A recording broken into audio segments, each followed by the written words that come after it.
नमस्कार, स्वागत है आपका हमारे चैनल यूपी न्यूज लाइव पर। चलिए शुरू करते हैं आज की ताजा बुलेटिन। लेकिन सबसे पहले हम बताएंगे उन लोगों के नाम जिन्होंने कमेंट कर बताया कि वो आखिरकार हमारे वीडियो को कहां से देख रहे हैं। मोहन धारिया हैं, जिला लखीमपुर खीरी उत्तर प्रदेश से। राजेंद्र वर्मा है, मोहम्मद सामू सिद्दीकी हैं, सऊदी अरब से। मोनू सिंह है, ग्राम कपासी अयोध्या उत्तर प्रदेश से। गया सिंह है, हमीरपुर उत्तर प्रदेश से। श्री भगवान वर्मा है, आगरा उत्तर प्रदेश से।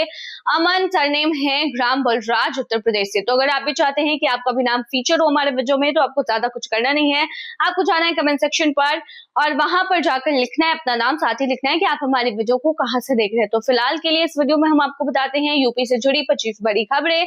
सबसे पहले जानेंगे आज की हाइलाइट्स, फिर खबरों को डिटेल में बताएंगे। तो चलिए शुरू करते हैं बिना किसी देरी किए।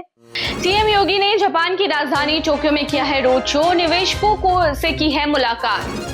शंकराचार्य अविमुक्तेश्वरानंद का यू टर्न, पहले कहा गिरफ्तारी के लिए तैयार, अब जमानत के लिए पहुंचे हाईकोर्ट। यूपी मंत्री दानिश अंसारी का विपक्ष पर पलटवार, बोले सपा समझ चुकी है कि 2027 में उनकी दाल नहीं गलने वाली। यूपी चुनाव से पहले अखिलेश यादव का बड़ा फैसला, कंपनी को सौंपा है जिम्मा।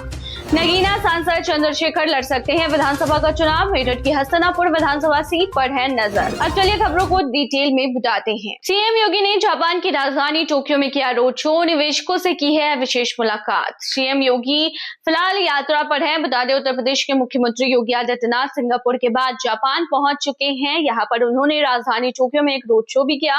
इस दौरान उन्होंने कहा कि उत्तर प्रदेश में कई मौके हैं। उत्तर प्रदेश ने खुद को देश में आर्थिक रूप से सबसे तेजी से बढ़ने वाले राज्यों के रूप में अपने को स्थापित किया है। शंकराचार्य अविमुक्तेश्वरानंद का यू टर्न, पहले कहा गिरफ्तारी के लिए तैयार है, अब जमानत के लिए पहुंचे हैं हाईकोर्ट। स्वामी अविमुक्तेश्वरानंद सरस्वती के खिलाफ यौन उत्पीड़न मामला इलाहाबाद हाईकोर्ट पहुंच गया है। शंकराचार्य ने हाईकोर्ट में अग्रिम जमानत याचिका दाखिल की है। अधिवक्ता राजश्री गुप्ता, सुधांशु कुमार और श्री प्रकाश के जरिए हाईकोर्ट में याचिका दाखिल की गई है। जल्दी इस पर सुनवाई हो सकती है। यूपी मंत्री दानिश अंसारी का विपक्ष पर पलटवार, बोले सपा समझ चुकी है कि 2027 में उनकी दाल नहीं गलने वाली।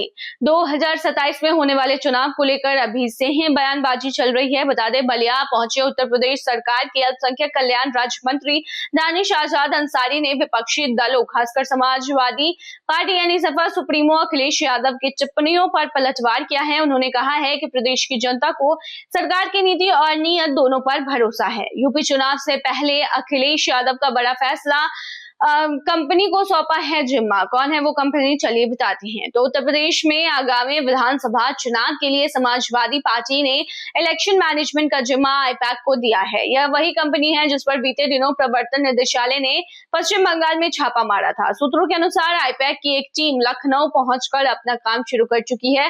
बता दें, आईपैक के साथ ही शो टाइम भी अखिलेश यादव के चुनाव मैनेजमेंट से जुड़ा काम कर रही है। तो आईपैक वो कंपनी है जिस पर जिम्मा सौंपा गया है। नगीना सांसद चंद्रशेखर लड़ सकते हैं विधानसभा का चुनाव, मेरठ की हस्तिनापुर विधानसभा सीट पर है उनकी नजर। सांसद चंद्रशेखर ने मेरठ की हस्तिनापुर विधानसभा सीट से चुनाव लड़ने की चर्चा उनकी जो है वो सोशल मीडिया पर चल रही है। चंद्रशेखर ने भी इस पर अभी कुछ साफ साफ जवाब नहीं दिया है। उनका कहना है कि पार्टी जिस भी सीट से कहेगी उस पर वे चुनाव लड़ने को तैयार है। 108 थालों के चढ़ावे के साथ मां गौरा को लगी आमंत्रित हल्दी, महंत आवास में निभाई गई है परंपरा। वाराणसी में माता गौरा के गौने की हल्दी की रस्म की परंपरा टीडी नीम स्थित पूर्व महंत आवास में सविधि निभाई गई। इस दौरान 108 थालों के चढ़ावे के साथ मां गौरा को अभिमंत्रित हल्दी लगी है। पिता के सामने ही 5 साल के बच्चे को जबड़े में दबाकर ले जाने लगा तेंदुआ, ग्रामीणों ने छुड़ाया।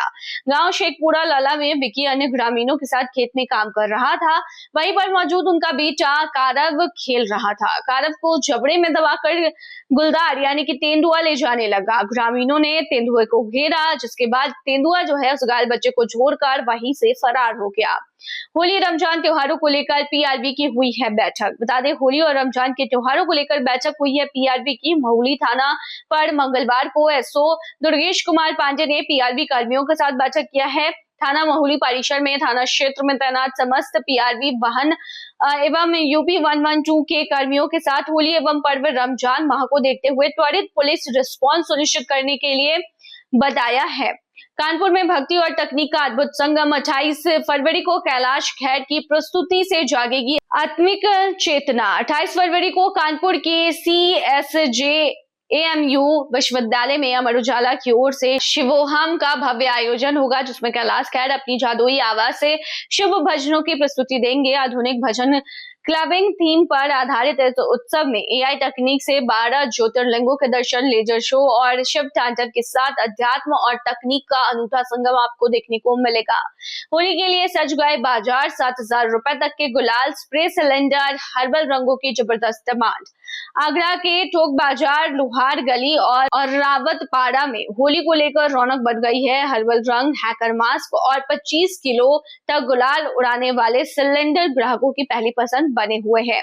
सिंगर सुनिधि चौहान ने एनवर्शिया में मचाया धमाल। स्टार नाइट में बांधा समा, झूम उठे युवा। बरेली के एक विश्वविद्यालय के वार्षिक उत्सव एनवर्शिया यानी कि स्वरंग की स्टार नाइट में बॉलीवुड सिंगर सुनिधि चौहान के गानों पर युवा जमकर झूमे। उन्होंने अपने सुपर हिट गीत क्रेजी कियारे से शुरुआत की तो पूरा मैदान तालियों से गूंज उठा। देर रात तक कार्यक्रम चलता रहा। पर 125 गज के मकान के लिए खून, हिस्ट्री शीटर भाई की कर दी हत्या। पुलिस ने मुठभेड़ में आरोपी को किया है गिरफ्तार। बता दें 125 वर्ग गज जमीन के विवाद में हिस्ट्री शीटर बूढ़ा उर्फ लाल की सबल से वार करके हत्या कर दी गई। पुलिस ने नामजद आरोपी छोटे भाई सत्तो उर्फ संतोष को देर रात मुठभेड़ के बाद गिरफ्तार कर लिया है। बच्चों में बढ़ रहे हैं ब्रेन इन्फेक्शन, जिसकी वजह से है चिंता। आगरा में जुटेंगे देश भर के न्यूरो एक्सपर्ट्स। 28 जनवरी और 1 मार्च को आगरा में आयोजित न्यूरो आईडीकॉन 2026 में देश भर के विशेषज्ञ मेनिंजाइटिस, इंसेफेलाइटिस और CNS-TB जैसे मस्तिष्क संक्रमण को लेकर चर्चा होगा। सम्मेलन में बच्चों की मृत्यु और स्थायी विकलांगता को कम करने के लिए रणनीति तैयार करना है। मार्च के पहले सप्ताह से शुरू हो जाएगा 38 ट्रेनों का संचालन। कंफर्म टिकट के लिए नहीं होना पड़ेगा परेशान। बरेली होकर गुजरने वाली 38 ट्रेनें निरस्त चल रही हैं। इन ट्रेनों का संचालन मार्च के पहले सप्ताह से शुरू हो जाएगा, जिससे होली के बाद लौटने वाले यात्रियों को कंफर्म टिकट के लिए परेशान नहीं होना पड़ेगा। साथ ही रेलवे कई विशेष ट्रेनों का संचालन भी कर रहा है।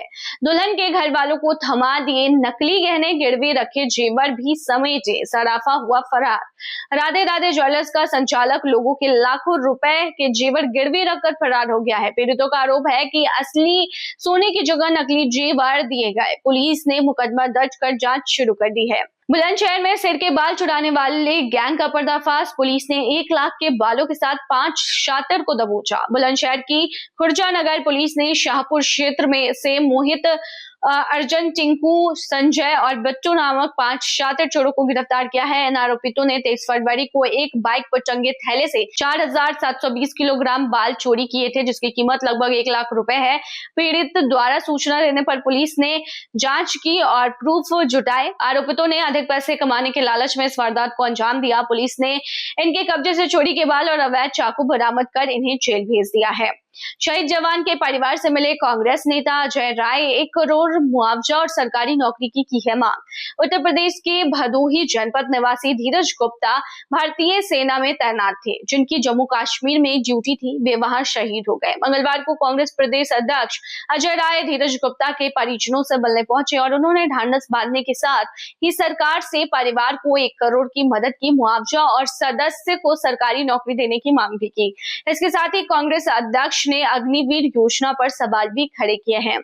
यूपी में अब मत्स्य पालकों का भी होगा बीमा। यूपी फिश फार्मर ऐप से मिलेगी सुविधा। अब सिर्फ खेतों की फसल नहीं बल्कि मत्स्य पालकों का भी बीमा होगा। प्रदेश सरकार ने मत्स्य पालकों के लिए बीमा की शुरुआत की है। मत्स्य पालकों के लिए यूपी फिश फार्मर ऐप बनाया गया है। इस पर मत्स्य पालकों का बीमा भी कराया जा सकता है, तो ये एक अच्छी खबर है। तो ये थी तमाम जानकारी। बने रहिए ऐसी तमाम खबरों के लिए यूपी न्यूज लाइव पर।